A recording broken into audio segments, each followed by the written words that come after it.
Hello everyone, welcome to Sanmarga classes.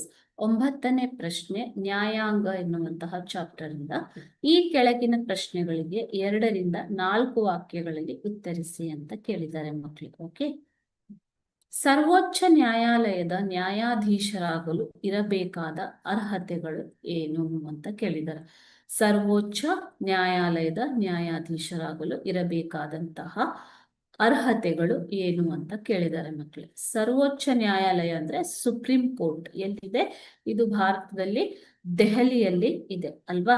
So ಸರ್ವೋಚ್ಚ ನ್ಯಾಯಾಲಯದಲ್ಲಿ 34 ಮಂದಿ ನ್ಯಾಯಾಧೀಶರು ಇರ್ತಾರೆ. ಮುಖ್ಯ ನ್ಯಾಯಾಧೀಶರ ಒಳಗೊಂಡು 34 ಮಂದಿ ನ್ಯಾಯಾಧೀಶರು ಇರ್ತಾರೆ. ಸರ್ವೋಚ್ಚ ನ್ಯಾಯಾಲಯದ ನ್ಯಾಯಾಧೀಶರಾಗಲು ಇರಬೇಕಾದ ಅರ್ಹತೆಗಳೇನು ಅಂತಂದ್ರೆ, ಭಾರತದ ಪ್ರಜೆಯಾಗಿರಬೇಕು. ಮೊಟ್ಟ ಮೊದಲನೇದಾಗಿ ಆತ ಭಾರತದ ಪ್ರಜೆಯಾಗಿರಬೇಕು. 2ನೇದಾಗಿ ಯಾವುದೇ ಉಚ್ಚ ನ್ಯಾಯಾಲಯದಲ್ಲಿ ಕನಿಷ್ಠ 5 ವರ್ಷಗಳ ಕಾಲ ನ್ಯಾಯಾಧೀಶರಾಗಿ ಸೇವೆ ಸಲ್ಲಿಸಿರಬೇಕು. ಓಕೆನಾ. ಉಚ್ಚ ನ್ಯಾಯಾಲಯಗಳು ಅಂದ್ರೆ ಪ್ರತಿ ರಾಜ್ಯದಲ್ಲಿ ಇರುವಂತಹ ನ್ಯಾಯಾಲಯ ಉಚ್ಚ ನ್ಯಾಯಾಲಯ ಅಲ್ವಾ. ಸೊ ಹೈಕೋರ್ಟ್, ಈ ಹೈಕೋರ್ಟ್ ಅಲ್ಲಿ 5 ವರ್ಷಗಳ ಕನಿಷ್ಠ 5 ವರ್ಷಗಳ ಕಾಲ ನ್ಯಾಯಾಧೀಶರಾಗಿ ಸೇವೆ ಸಲ್ಲಿಸಿರಬೇಕು.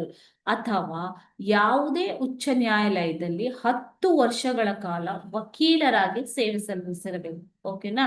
ಸೊ ಸುಪ್ರೀಂ ಕೋರ್ಟ್ನ ಜಡ್ಜ್, ಮೇನ್ ಜಡ್ಜ್, ಮುಖ್ಯ ನ್ಯಾಯಾಧೀಶರಾಗಲು, ಸುಪ್ರೀಂ ಕೋರ್ಟ್ನ ನ್ಯಾಯಾಧೀಶರಾಗಲು ಯಾವುದೇ ಉಚ್ಚ ನ್ಯಾಯಾಲಯದಲ್ಲಿ 5 ವರ್ಷಗಳ ಕಾಲ ನ್ಯಾಯಾಧೀಶರಾಗಿರಬೇಕು ಅಥವಾ ಕನಿಷ್ಠ 10 ವರ್ಷಗಳ ಕಾಲ ವಕೀಲರಾಗಿ ಸೇವೆ ಸಲ್ಲಿಸಿರಬೇಕು. ಓಕೆ, 2ನೇದು. 3ನೇದಾಗಿ ರಾಷ್ಟ್ರಾಧ್ಯಕ್ಷರ ಅಭಿಪ್ರಾಯದಲ್ಲಿ ಅವರು ನ್ಯಾಯ ತಜ್ಞರಾಗಿರಬೇಕು. ಯಾಕೆ ಅಂತಂದ್ರೆ ಈ ನ್ಯಾಯಾಧೀಶರನ್ನ ನೇಮಕಾತಿ ಮಾಡುವವರು ಯಾರು ಮಕ್ಕಳೇ? ರಾಷ್ಟ್ರಾಧ್ಯಕ್ಷರು. ಸೊ ರಾಷ್ಟ್ರಾಧ್ಯಕ್ಷರ ಅಭಿಪ್ರಾಯದಲ್ಲಿ ಅವರು ನ್ಯಾಯ ತಜ್ಞರಾಗಿರಬೇಕು.